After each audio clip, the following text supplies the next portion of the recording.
Hello, Lady Trans Lovies. I'm your girl Lady, bringing you your hottest news. Phindile Gwala accused of an assault following an altercation at Cubana in Pietermaritzburg. Phindile Gwala apparently hit a lady by the name of Nompilo Beryl Mkhize, and she wrote on her Facebook page. She wrote like this: "Last night in Cubana, I walked out when they were about to close, and like I was doing the whole night, I started videos outside while I was waiting for a friend. I was about to stop the video and request for a ride home when Phindile Gwala, known as Noni Onomvango, also as Nkululego's girlfriend on Imbe, walked out. She came at me with her friend shouting Nango Omunye, assuming I was taking a picture or a video of her, I think.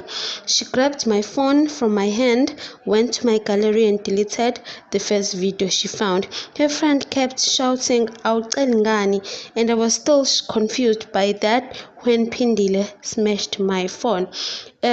Apparently, Phindile Gwala, she did not want to be seen in Pietermaritzburg because she was actually with some man, and it turns out that she did not want her husband to know that she is in PMP. So many mixed emotions on Twitter about Phindile Gwala. Some are saying Phindile should go apologize and buy the lady her phone, a new phone.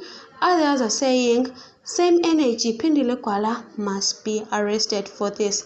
And some others are saying, I hope this is not true. Phindile Gwala should just come clean and say what happened so we'll know both sides of the story.